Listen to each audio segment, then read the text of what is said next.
Long ago, before this day's confusion did begin,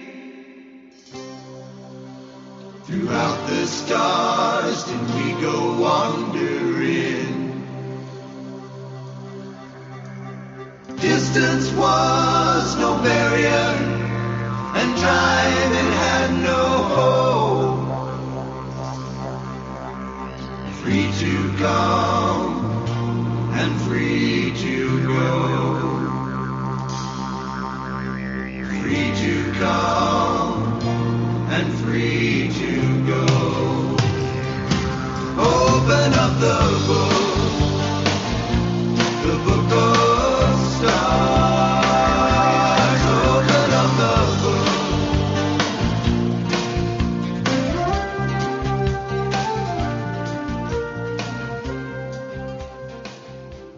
Hello, everyone, and welcome to Karmic Evolution's Astrologically Speaking. I'm your host, SHERI Horn Hasan of Karmic Evolution Astrology, coming to you on October 13th, 2022 from Contact Talk Radio.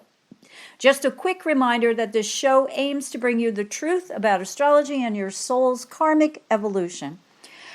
So, before I get into today's podcast, my usual housekeeping stuff, which is simply to tell you that you can listen to this podcast, Karmic Evolution's Astrologically Speaking, anytime by simply going to my website at karmicevolution.com, clicking on the upper right-hand banner labeled podcast, and from there you can scroll down the page, hear the most recent show live, and or search for archived listings for past shows you may have missed or to which you'd like to listen again.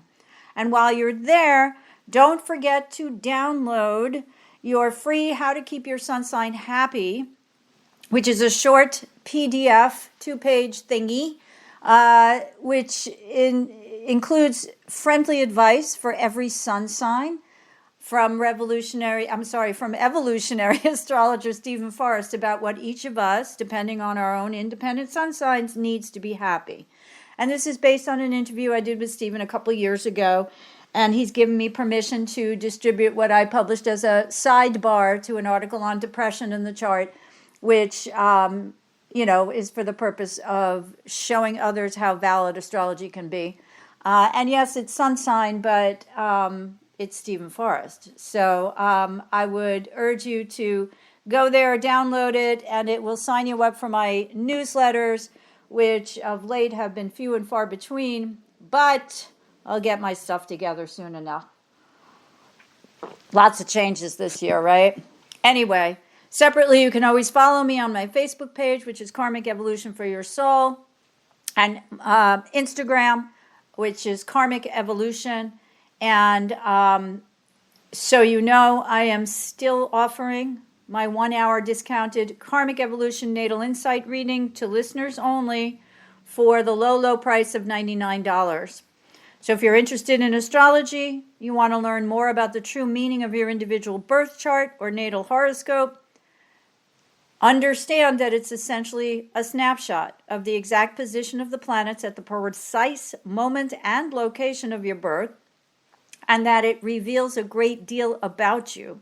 So if you'd like to get a chart reading and use it as a tool for soul growth, a Karmic Evolution Natal Insight reading is perfect for you because it can be tremendously helpful if you'd like to know more about your soul's true mission and purpose in this lifetime, if you'd like to move from chaos to clarity about what might be holding you back in relationship area, career, finances, and or health, and to understand old karmic wounds from early in this lifetime and or past lives that can help lead you to the understanding of where they come from, why they exist, how they continue to manifest themselves, and how, again, you can move from chaos to clarity to learn how to adjust your perceptions and manifest something different in the future, which I call co-creating your own future happiness and success through astrological insight. So all of that, believe it or not, is relatively easy. I have many years experience as a professional astrologer reading natal charts, and from a psychological and an evolutionary and an archetypal point of view. So this can prove, as I've said, extremely beneficial for those who are curious about these things or want to simply understand themselves and their pasts better in order to create a more or manifest a more successful future. So, as I like to say, a $99 discounted Karmic Evolution 1 hour natal insight reading at almost half the price means conscious awareness has never been so easy or so affordable. And you can find easy access to this offer at karmicevolution.com/karmic99. All right, so let's get into this week's Astro news you can use. And I have a lot to say today, which I guess I do every week, but there's a lot of disparate things going on. So let's tackle them one at a time. Right now, we're in the waning portion of the Aries full moon cycle, which began last Sunday on October 9th, and which asks us to release any attachment to Libran archetypal shadow side energies. And these energies include indecision, an inability to follow, which I mean trust, our natural instincts, which is an Aries trait, and any resulting passive aggressive behavior if and when we recognize that we've let others take the reins and then realize we're not happy with the result of decisions that they made for us or that we let them make for us, right? And as discussed last week, there's a lot inherent in this waning full moon cycle for several reasons, one of which is that it contained a rather complex Chiron configuration, which highlighted karmic wounds. And by that I mean those wounds that we have incurred either from early childhood and or from past lives. Now, I've noticed from my experience reading charts professionally that the Chironic wound usually seems to manifest by the age of 21 or 22. And that although it can go unrecognized on a conscious level, it tends to influence our perceptions and the people or circumstances we manifest during this incarnate lifetime. And that, of course, means it can be carried over into a future lifetime. So Chiron represents the wound that never heals. However, often it's when we recognize a woundedness in others and begin to try to help them heal that the healing process begins to occur for ourselves as well. And we spoke last week about how a major Chiron in Aries wound concerns feeling as though one doesn't have the right to exist. And since Aries represents male sexuality, it's not the only thing it represents, but it's one of the major things. It's interesting to note that since transiting Chiron entered Aries on April 17th of 2018, the collective is mirrored back to those of us, well, it's mirrored back to us, those who've been speaking out about sexual abuse and the injustices surrounding inequality in general. So you can see the Chironic influence here through the history of the Me Too movement, which actually began in late 2017, a few months before Chiron's ingress into Aries, the spring of 2018. And that occurred as women, and later some men as well, began to find healing through the camaraderie of not only revealing, but speaking out more loudly in larger numbers about sexual abuse. And since then, it's also clear how wounds related to race, gender, and religious inequalities have increased substantially since then as well. Now, according to Wikipedia, and I'm quoting here, Me Too is a social movement against sexual abuse, sexual harassment, and rape culture in which people publicize their experiences of sexual abuse or sexual harassment.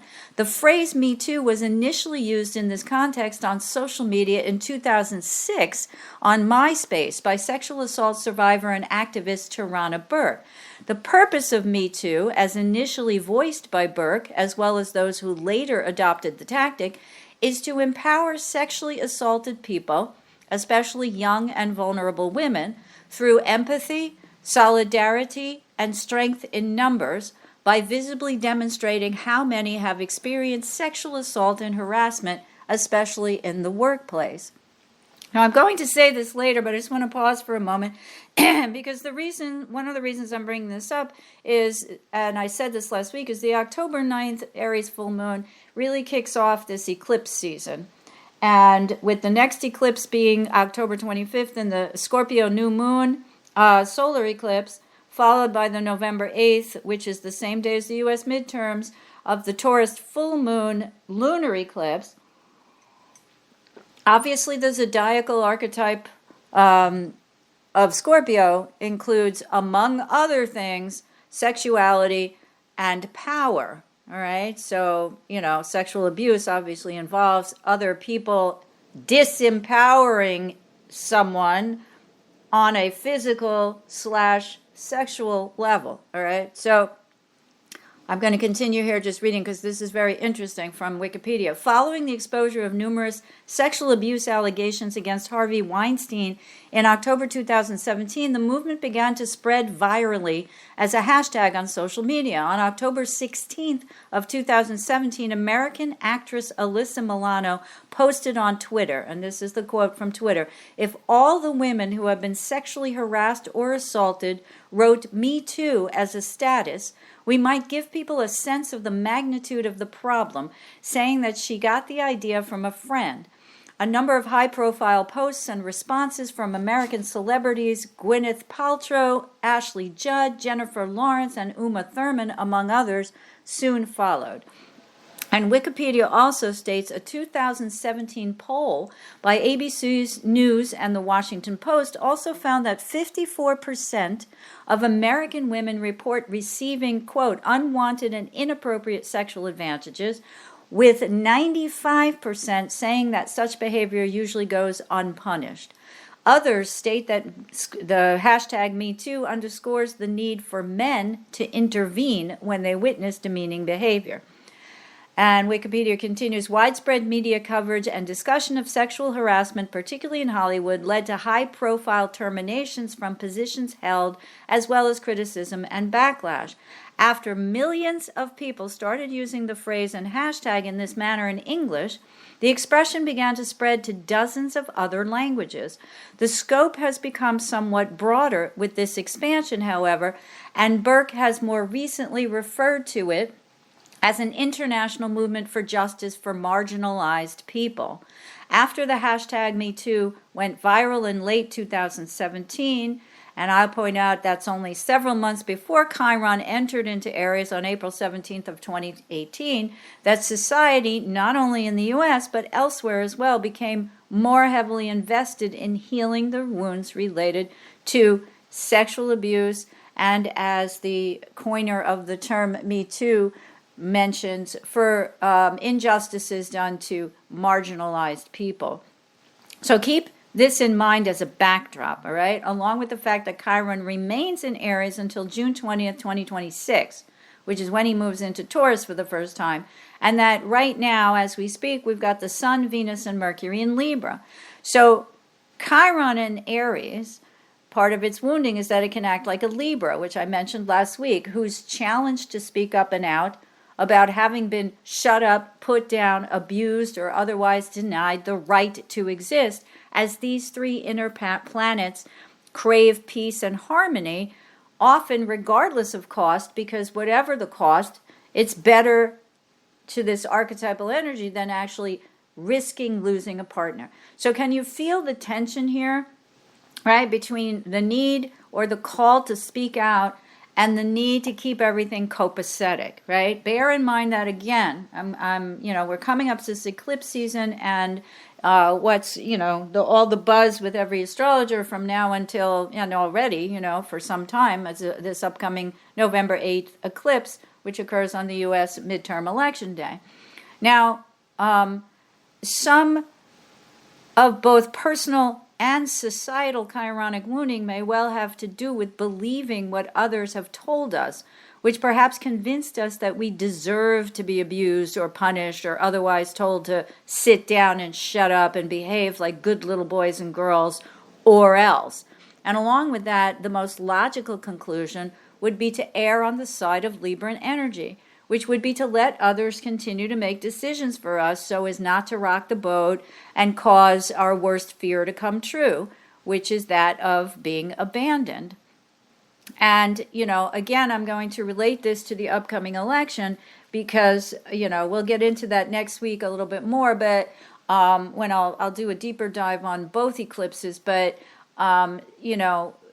this also can prove particularly true at this point in time since Saturn's been transiting through Aquarius, the sign of friends, groups, associations, and communities, or your tribe, right, since December 17th of 2020. Now, safety in numbers would be a good phrase for this kind of energy, which has been exacerbated by on-again, off-again Saturn square to Uranus and Taurus, which did perfect 3 times in 2021, and just recently has come close to perfecting again, and I talked about this last week as well. It won't perfect again, and it is in fact starting to move farther apart. But this energy presents a rebellious, breakaway and break free kind of tension. So the impetus may be there, but the question is whether we're going to follow it or not, given what I've been talking about with the Chironic wound on one hand, but all this Libra energy in the short term right now. So I've mentioned over the past few weeks that the Saturn-Uranus square is an energy that's brought people out into the streets again, as happened after the George Floyd murder, and which was, essentially when Saturn was in Aquarius and retrograded back into, what is in Capricorn and retrograded back into Aquarius. I don't remember, but that was the time Saturn was definitely involved. And, we need only look, we only need to look back at the Black Lives Matter protests since George Floyd's murder, as I said, in the spring of 2020, all the way up to now, which is what's, the retightening of the Saturn-Uranus square is what's brought people out into the street again. I had mentioned peacefully based on Queen Elizabeth's death, and the homage paid to her by people who lined up to see the casket for miles, and more violently, where it's pitted one group against another, and that is best exemplified by the street protests by women against a repressive religious regime in Iran, which has been occurring over the past 4 or 5 weeks or so. So as we move toward eclipse season now, and remember I've noted that the themes of eclipses tend to manifest starting about 3 weeks prior.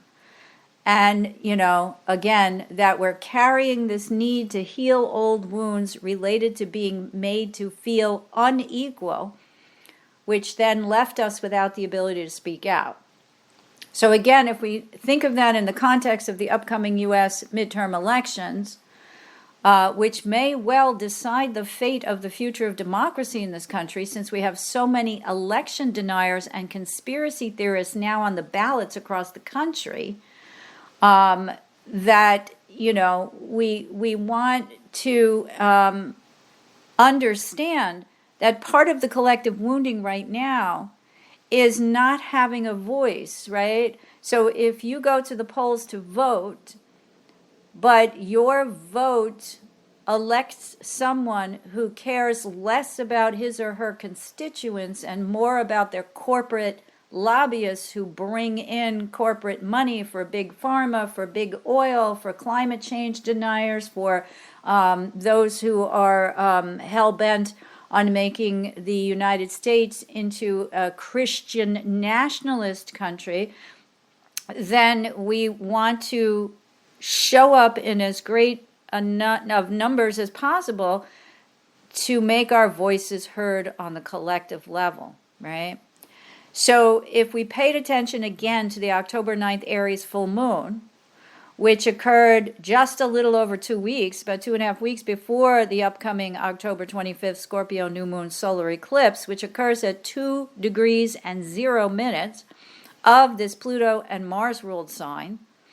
And note that both zodiacal rulers, right? Pluto rules Mars, Mars rules Scorpio traditionally before they discovered Pluto, and Pluto is the modern ruler. So note that both zodiacal rulers deal with the issue of sexuality, male sexuality particularly, and how Herschel Walker, who's the Pennsylvania GOP Senate candidate, is now in hot water, or recently, right, over not only for alleged violence against ex-wives. He reportedly held a gun to one of his ex-wives' head. His son has come out and said that he's threatened. I don't know if that's the same wife or a different one, ex-wife, but he threatened his family, and they had to move 6 times in 6 months because of Walker's threats. But now also it's come out that he paid for an abortion, right? His girlfriend's abortion, which he denies. But in any case, we can see again how the theme of speaking out against sexual abuse and harassment in order to heal the long-term issue of sexual wounding might play during the November elections, which of course leads to the argument that women will show up in greater numbers. We don't know if that's going to be true, but I'm just talking about what's in the air here, right? That we might individually recognize on a more conscious level. So again, if we juxtapose the Libran archetypal tendency not to rock the boat with the energy of the upcoming eclipses, which call for planting seeds of greater self-empowerment, and that's at the October 25th Scorpio new moon solar eclipse, and releasing our attachment to continuous scorpionic transformation. And that means, Scorpio transforms things, it evolves things, but at some point you need to have periods of stability. So we want to release at the November 8th Taurus full moon lunar eclipse our attachment to this continuous, need to have things constantly transforming in favor of Taurian-oriented stability, right? So when you think of the election in those terms, right, it's like we need to let go of this, and also because Scorpio deals with money, right? It's joint resources, other people's money. It's also, and finances in general, things like loans and all that kind of stuff that with the interest rates raising now, because of the economy, that the Fed wants to slow down inflation. Everything is costing us more, right? We want to vote in those who are going to help provide greater stability, both on the financial level and on the level of promoting justice and equality for blacks, for minorities, for religious minorities, and of course for women, since the Dobbs decision came down in May by the Supreme Court that outlawed, it didn't outlaw abortion, it abolished Roe versus Wade as a federal mandate and left the issue to the states. I mean, you got to be living in a cave not to know at least some of that story right now, right? So anyway, this is what's on the line right now. Now, again, I'll be going into more detail about both of these eclipses on next week's podcast. This is more general, but recognize these general themes now since they're important. And we all want to get off the fence by making the decision to speak out against inequality now and to heal not only those wounds, but also the American wound, like I just said, I'm repeating myself, in recent years, especially since Citizens United Supreme Court decision in 2010 that allowed massive amounts of money to flow in from corporations to political candidates' campaign funds. So of this wound of not being truly represented by our elected officials who prefer to pander to corporate interests. We know that there is a Pluto return still happening as we speak in the United States of America's Sibley chart. So Pluto and Capricorn, I've said this before but not lately, is death to business as usual. We haven't really yet, I don't think, begun to truly experience. I think we had a taste of it in 2008 when Lehman Brothers failed and the housing market bubble burst, etc. I'm not predicting, I'm not a financial astrologer, I'm not predicting that's going to happen again, but I do think that there's going to be some kind of reckoning between now and the period when in March of 2023, Pluto goes into Aquarius and then retrogrades back into Capricorn, off and on until March of 2024. So this, from now till then, is about a 2-year period, right? Did I say March? I meant November. Pluto goes into Aquarius in March of 2023 and backtracks into Capricorn twice between March of 2023 and November of 2024, which is a 1.5 year period. And I think we're going to see the biggest changes as Pluto gets acclimated to being in Aquarius during that period. So, keep your eyes on that and what happens on the corporate levels, perhaps with things like regulation to social media, private companies. We all know about Twitter, which I mentioned last week, and we still don't know if that deal's going through, of Elon Musk buying Twitter for $44 billion or whatever. But, just keep your eyes out peeled, as my father used to say. So I think what cannot be ignored as well right now, which I've mentioned often enough too, is how there's a huge amount of fantastical thinking, conspiracy theory type, non-factual, alternative facts out there driving, not all, but some of this political stuff, such as Trump rallies that draw a QAnon crowd, where they're putting their little fingers up in the air that looks like a Nazi salute. And the QAnon crowd is a group that now he's apparently wholly embraced. So just to recap a little before we go forward, on October 12th, 11th or 12th, depending on your time zone, just 2 days ago, Mars in Gemini squared Neptune in Pisces, which is a rather fantasy-prone energy that often favors illusion over reality. I talked about it last week. What happens when one cannot distinguish between fantasy and reality? Well, I think the answer is pretty simple. It usually results in some kind of confusion. Think about waking up from a dream and not really knowing if the dream was real. Those few moments of being what Liz Green calls in that liminal space, or maybe subliminal space, where you're not sure if you're still in the dream and it's real, or you're awake and it's not real. And I believe that, if you believe in something that cannot be factually proven and are then confronted with hardcore facts, confusion is bound to be an initial reaction, right?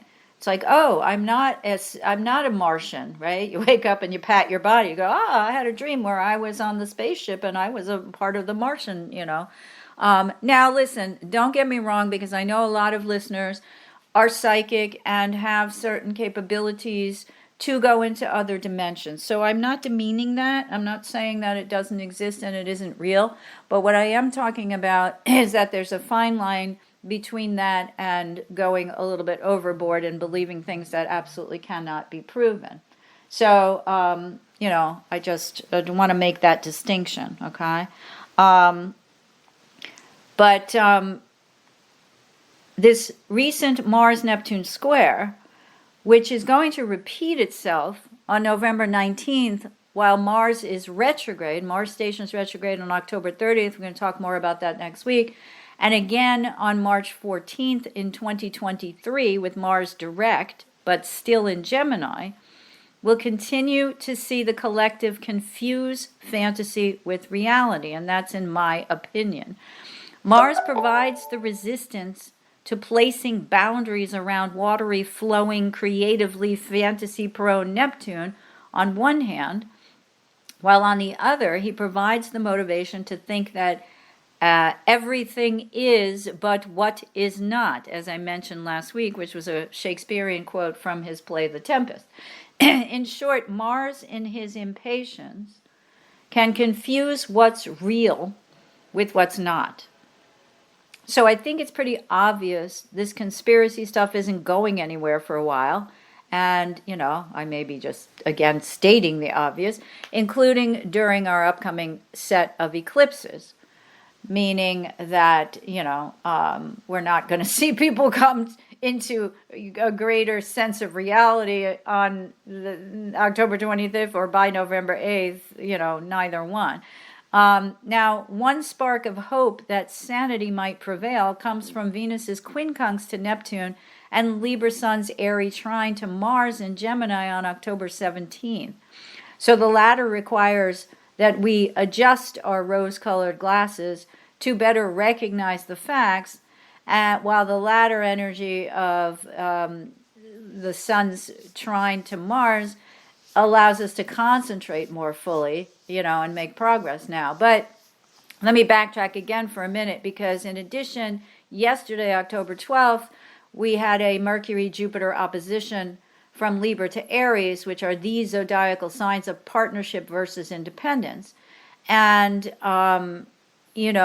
in that, we were tasked with, kind of looking at reality and to stop daydreaming, but also to be able to move forward easily from that.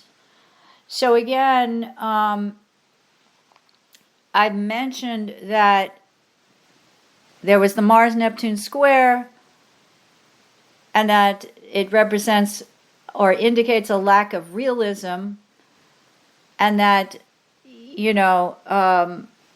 Mercury also opposed Jupiter on the 12th. Was it the 12th? Yes, which was yesterday, which is sort of like saying, look, if you're fantasizing about a plan and you don't pay attention to the details, how can you be successful?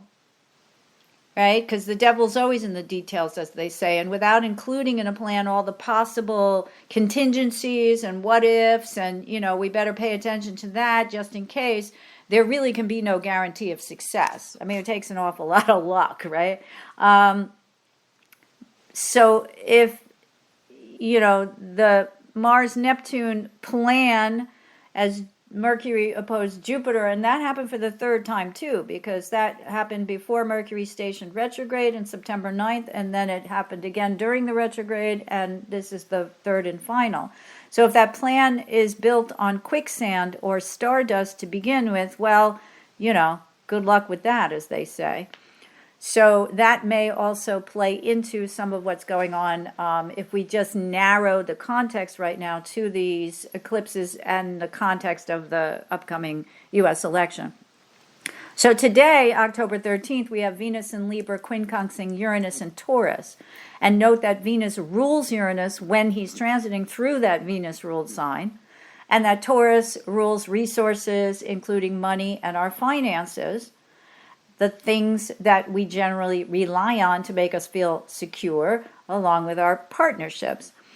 So a sudden adjustment in what we value most can be made now, since Venus trines Saturn in Aquarius 2 later today and early tomorrow, October 14th, depending on your time zone. And that means it's waxing in strength right now and provides us, again, stability in our relationships and finances. Well, what happened yesterday as these energies were all waxing? Well, right-wing conspiracy theorist Alex Jones, who'd recently lost his defamation trial, found that a jury awarded the parents of Sandy Hook victims, and I'm not honestly sure because I didn't get a chance to read the whole article, whether they were all the children, because there was, I think, one teacher or two teachers who died as well. But most of them, needless to say, were children. So this was an award to the parents of the children to the tune of close to $1 billion in damages. And that is in addition to the $45 million that was awarded to another parent in a trial that took place, I believe it was in Texas. So, of course, I took a look at Alex Jones' birth data, which I've done before, but I don't think I've talked about him. I don't remember. But he was born on February 11th, 1974. He has no known birth time, and his birth was in Dallas, Texas. Now, the rule, which I learned from the head of the Astrological Society of Princeton's, Ken Negus, he's the former head. Unfortunately, Ken passed away in 2017. But his rule, because he was known as a excellent rectifier, chart rectifier. He could rectify people's charts who had no birth time. He said, always run the chart for noon, because that gives you the position of the moon halfway through the day. And once you've got that, you can tell whether the moon remained in the same sign for the whole 24-hour period or whether it might have switched signs. So what you can't get that way, though, is the ascendant. And since the ascendant sets the zodiacal wheel, which tells us what houses the planets fall into in a natal chart, these are missing as well. However, we can still glean quite a bit from the aspects between planets, regardless of not knowing the ascendant and what houses the planets fall in, or what are the chart's angles, meaning the ascendant descendant, which is the gateway to the house of partnership, or the midheaven and the imum coli, which is the cusp of the fourth house, which which we call it the parental axis. So the ascendant descendant is the relationship axis, and the midheaven and the IC are the parental axis. So in Alex Jones' chart, his moon comes out as 25 degrees 37 minutes Libra if he was born at noon. Now again, remember, we have no known time. I looked him up. I couldn't find much about his background, his personal life, although admittedly I didn't, scour the internet for it. But that means that the range for his moon, if you run the chart for the entire day, falls between 18 degrees and 56 minutes of Libra, and that's if he was born right after midnight on that date, and 2 degrees 11 minutes of Scorpio if he was born any time after 7:58 p.m. on that same date. No, I'm sorry. If he was born after 7:58 p.m. on August 11th of that year that I gave you, then his moon falls between 0 and 2 degrees and 11 minutes of Scorpio by 11:59 p.m. and 59 minutes, right? 59 seconds, right? So that means if he was in fact born after 7:58 p.m., that means the upcoming Scorpio new moon solar eclipse on October 25th is hitting his moon. And if not, it's still probably close enough, even if he was a few hours before at the end of Libra. Now, many of the traditional astrologers say you have to have the eclipse fall within a degree of a personal angle or planet in your chart. And if not, it's the house that's important. Well, we can't tell the house, but if we're looking at these recent aspects in the sky, right? Mars square Neptune. I mean, this guy's the biggest hoaxer out there. He's the biggest conspiracy theorist out there. He's made millions, if not billions of dollars, grifting off of all these lies that he's told. Again, if you don't know the Sandy Hook story, all you need to do is look it up. But I think after this decision came down, this award by the jury, he was already back on his show, his whatever he's got, it's an internet show or a radio show, babbling and screaming about Uvalde, Texas, which of course was one of the more recent school children massacres. I mean, this guy's insane. I was going to go into more about his chart, and let me see, I don't know if I'm going to have time because I want to get into Saturn's upcoming retrograde. But I want to say this because I spent so much time talking about Chiron, right? Which is that he's coming up to a Chiron return. And his natal Chiron is at 17, again, depending on the time of birth, and it's very little difference. It's 17 degrees, 17 minutes of Aries between that and 1720. All right, so it's only 3 minutes difference.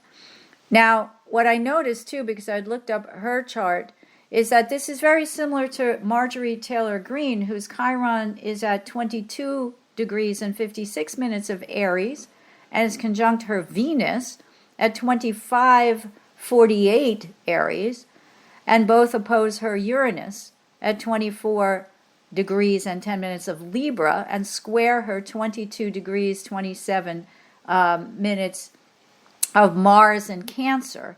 And I want to do some, I don't know, maybe a webinar or something about some of these crazies. There's so many topics I have in my mind that I just can't get it together. But when I do, I'll let you know, because I just found it interesting. And the other thing is that the United States Sibley chart, which is the July 4th chart, is coming up to its Chiron return as well, since the Sibley chart's got a 20-degree and 8-minute Chiron in Aries in its 4th house of home, family, roots, tradition, security, and traditionally the mother.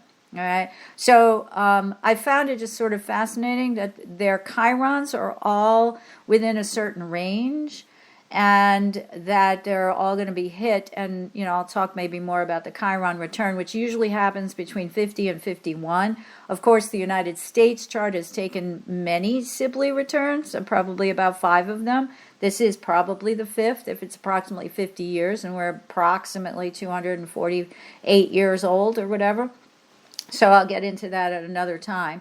But what I want to say is that, again, let's go back to the fact that Venus in Libra's quincunx to Neptune and trine to Saturn, which is happening today, tomorrow, juxtapose adjusting romantic illusion about relationships with reality now. And that my whole point in going into Alex Jones' chart is that I think he fitted. And if this eclipse, and there's no way for me to tell, I didn't certainly do the technical work to rectify his chart, which normally includes going back to about 15 events in the life of the person based on their dates and correlating that to their chart, So I'm by no means saying that I know this for fact.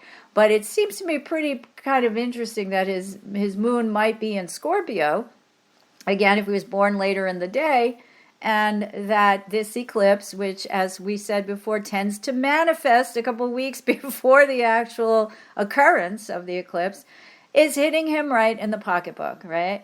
Now, that Mars-Neptune that I mentioned, continuing on into 2023, that square perfecting 2 more times, the speculation is that people may not see this money, okay? So, again, let's represent the empowerment of the parents who won these, awards,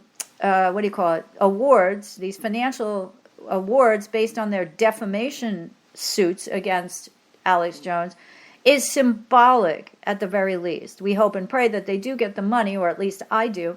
But if they do not, let's recognize the symbolism of it. Right? So that, again, might give us hope.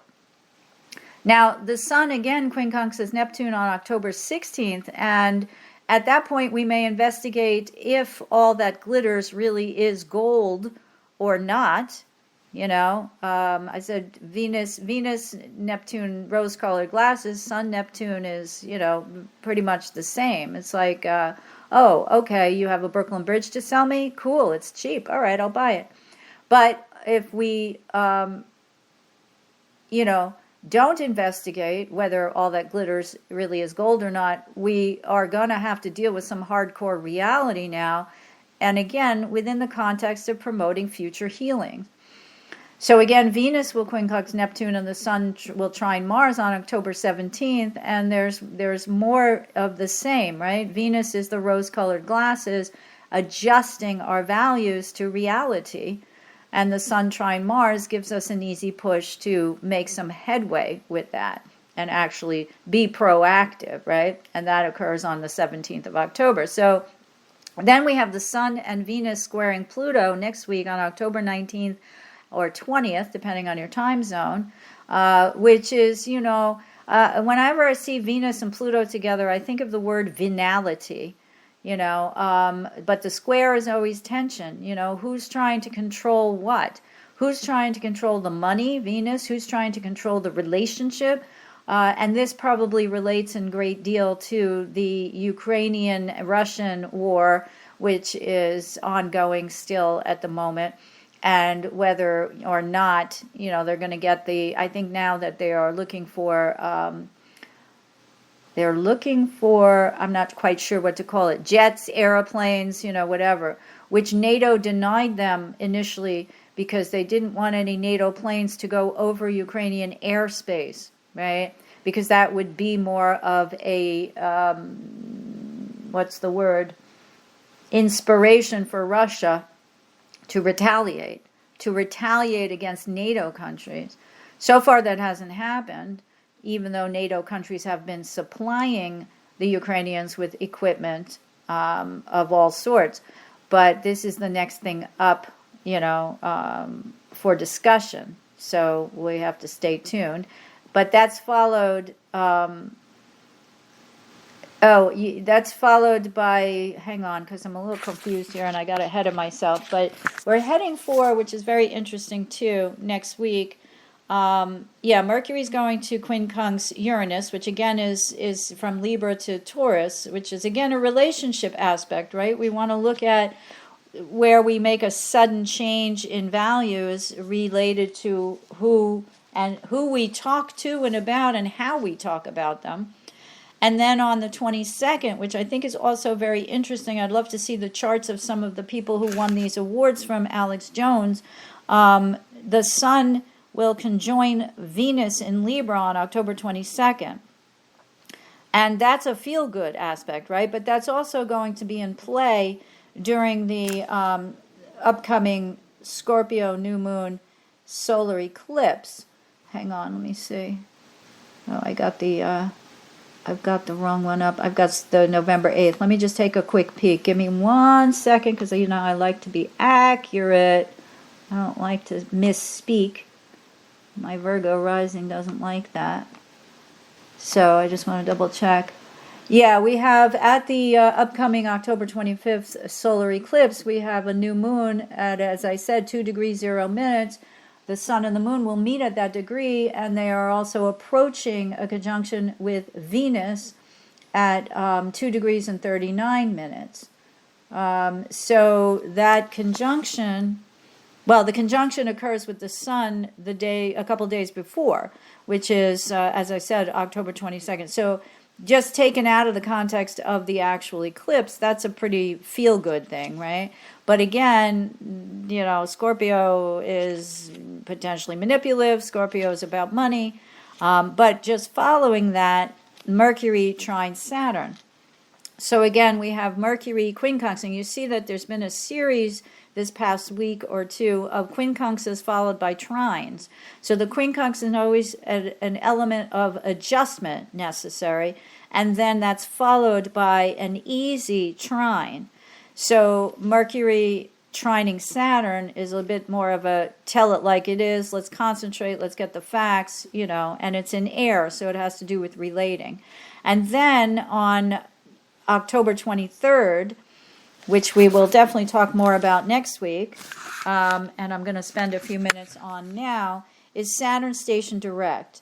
And that happens on the 22nd late that night at 9:07 p.m.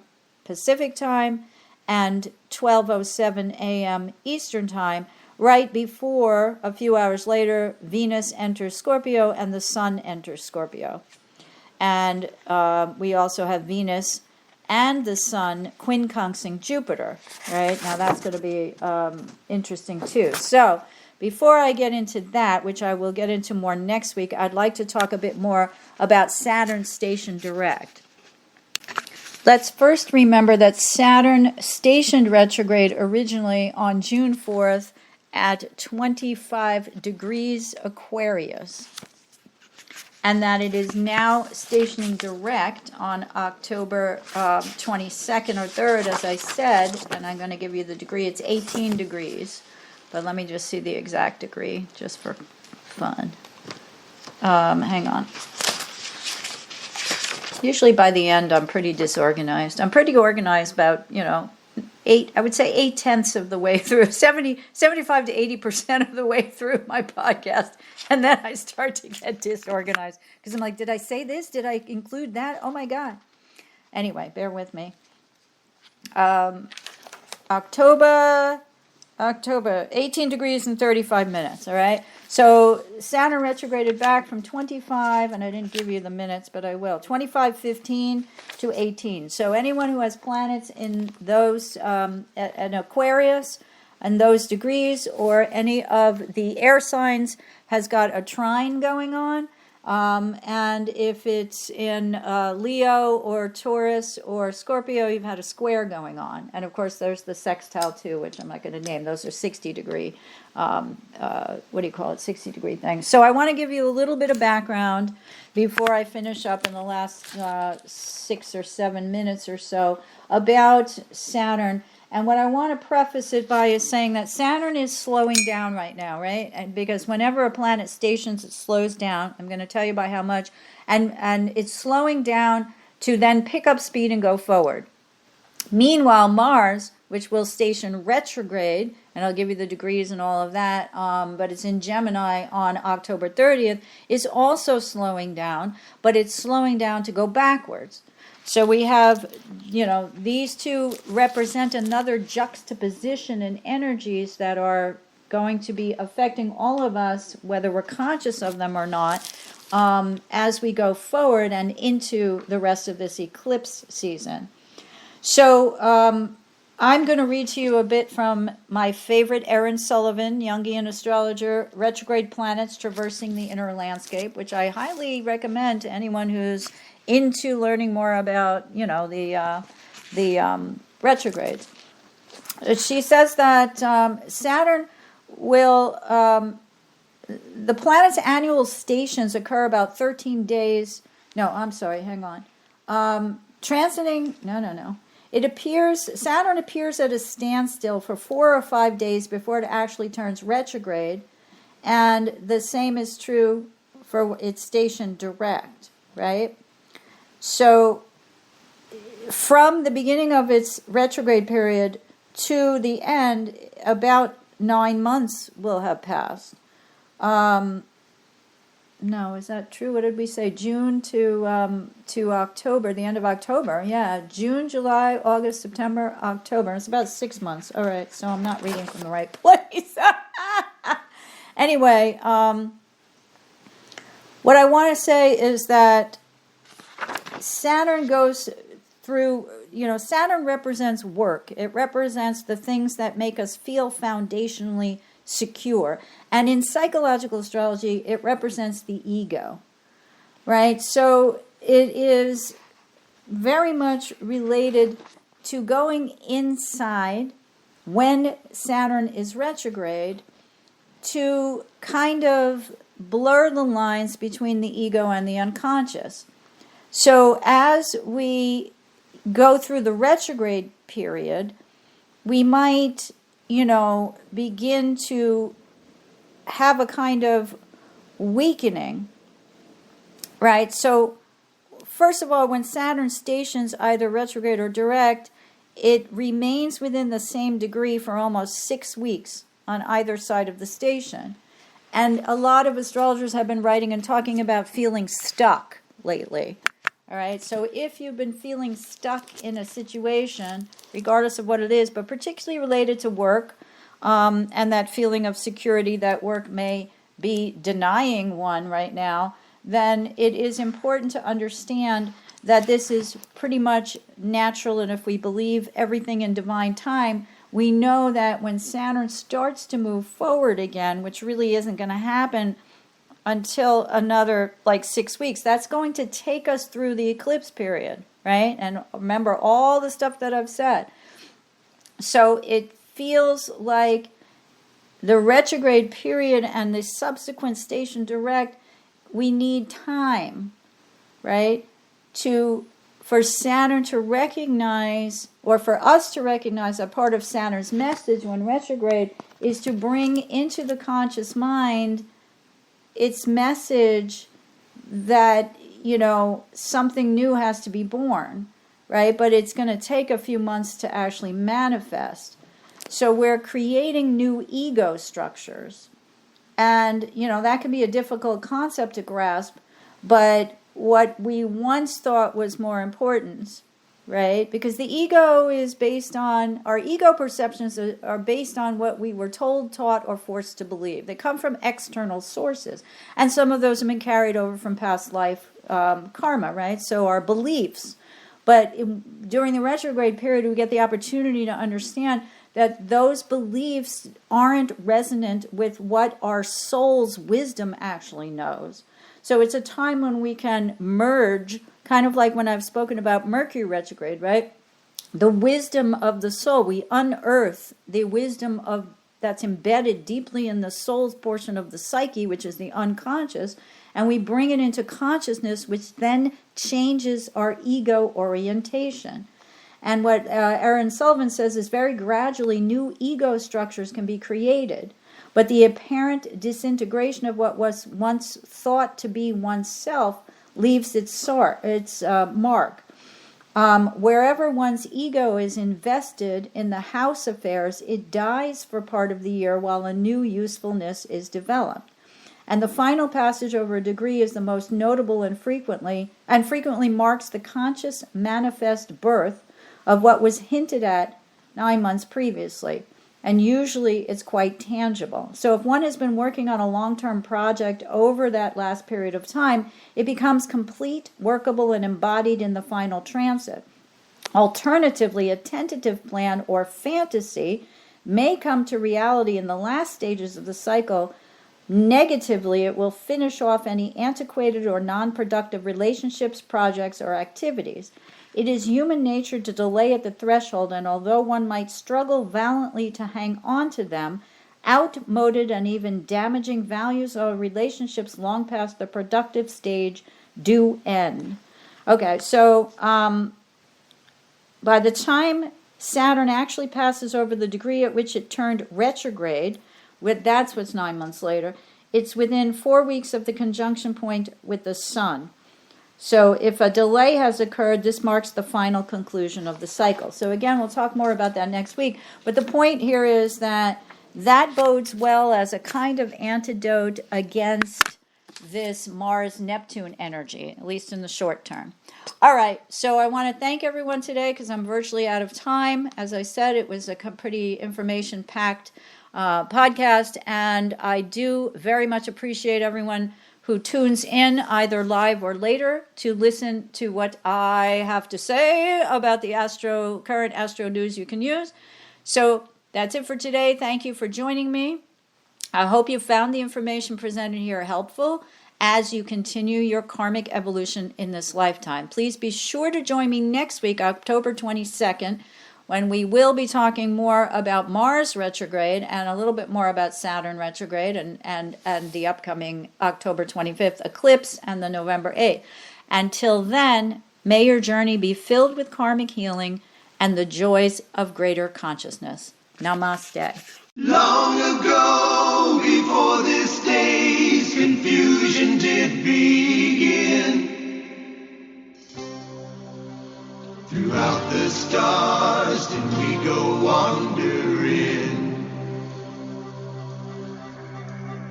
Distance was no barrier, and time it had no hope.